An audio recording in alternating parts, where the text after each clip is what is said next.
Okay, let's tie the fly. So we start with a blind hook. You gotta tie your own eye in, which is creates with the silk will create a tag. So this is a gamakatsu style hook, blind hook 8. Um, and to create the eye and the red tag, I'm going to use a little beading silk. Comes on these cards. I'm going to use red. The main thread I'm going to tie the fly with is just black uni. The body's going to be peacock herl. And then the Kenbane feather. And then the sort of modern update that Yoshida does is he has a little chartreuse head as like a hotspot. So let's get started. So when I tie the silk eye on, I usually cut one card length here off, and that's definitely plenty. You could probably go shorter. These gamakatsu hooks where the eye is gone has a nice little flat spot there. So, and a little bit of a ridging, kind of like almost like, on a highway, those speed bumps to slow you down. This has a little bit of texture here.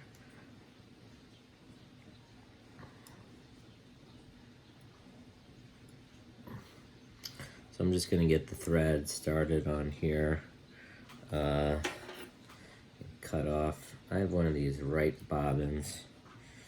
Right now this is a little tight. The tension on it. There we go. That's a little bit better. Okay. I'm going to adjust this hook a little bit so hopefully you can see it a little bit better. So then I'm going to make a little bit of I'm just going to make a little loop with the silk.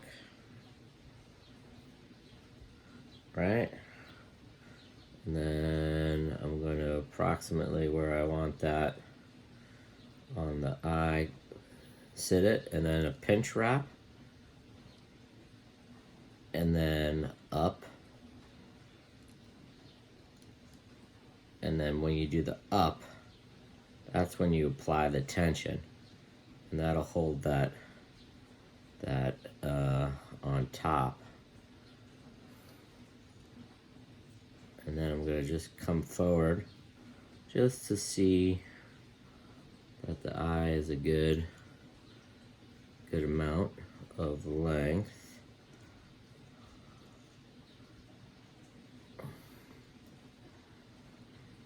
Yeah, that looks good. Okay, now we're going to wrap back.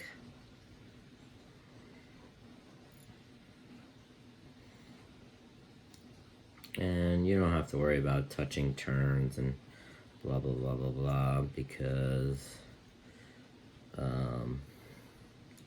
we are going to cover this whole body with peacock curl. So I'm just holding this beaded silk so it stays on top as I wind down here and doesn't move over to the side due to thread tension. Then I'm getting here into this tail zone, and I'm going to stop right there. And then we're just going to cut it off, something like that. And then you can just sort of tap it, and as you do that, you kind of create a little tag. So I'm going to take 2 herls here.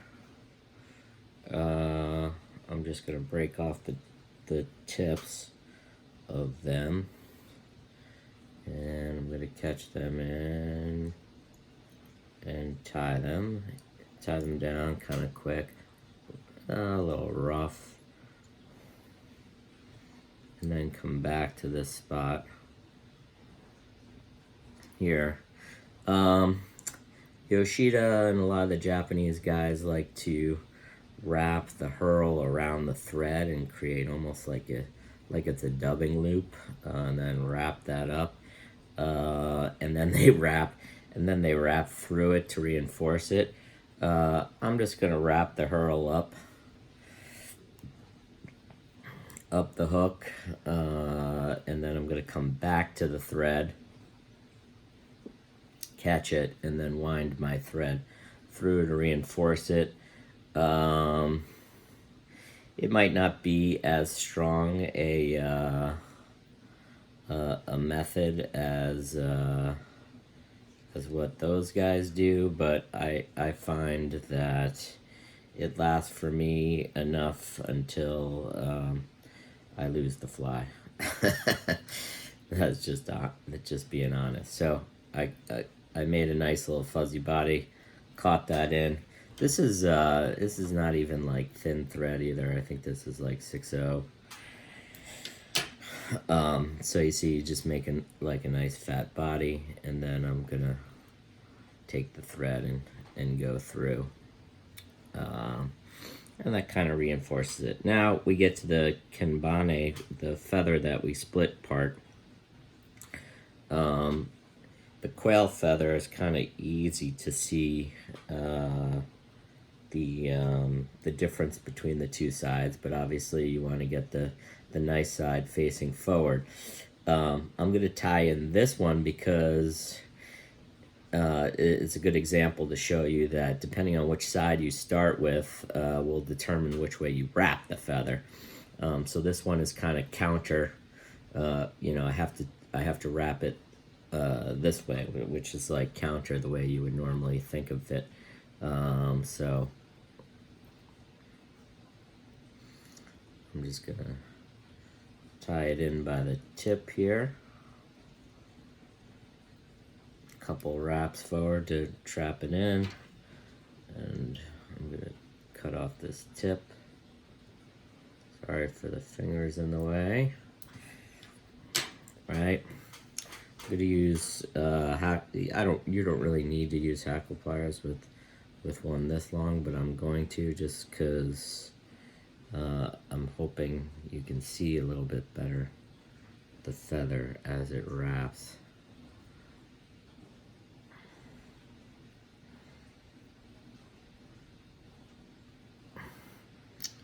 And there you go. Kind of judge, but I think already that's enough. You can make a bunch of flies with each one of these stems. I want that. Yeah, there we go. Find the nice spot to get through.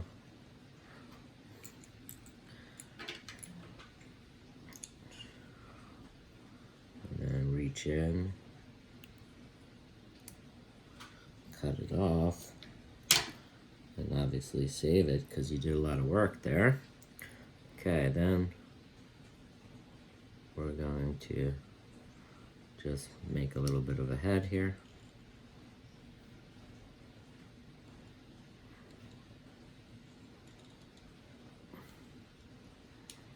I'm gonna flatten that out. Let me just there's some wayward fibers here.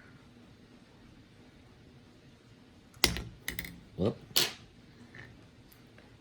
Classic. That's a classic error. But fortunately, these feathers stay in pretty good.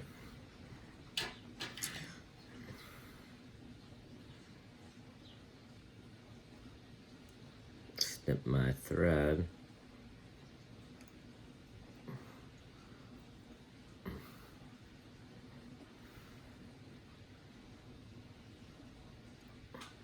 Now remember, my fans, I am not a professional tyer, so you get with each of these videos all the errors and mistakes, and I think the pros make them too. They just don't tell you about it. But nothing's unrecoverable.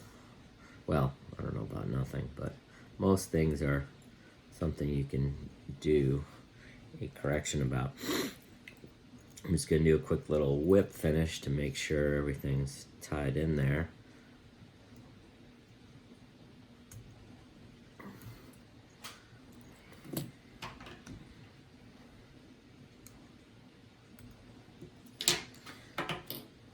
Now the hot spot. So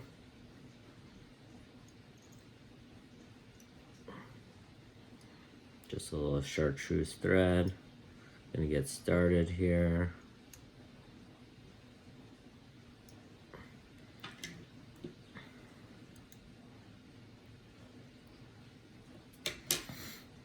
And then just cover up this head.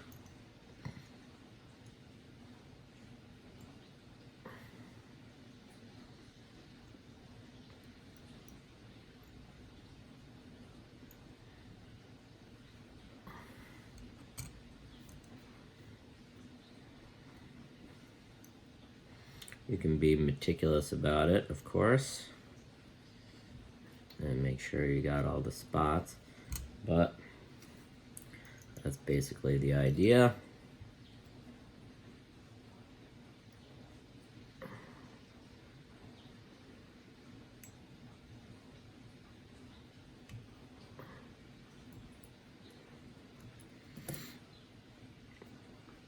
And then I'll probably Sally Hansen it.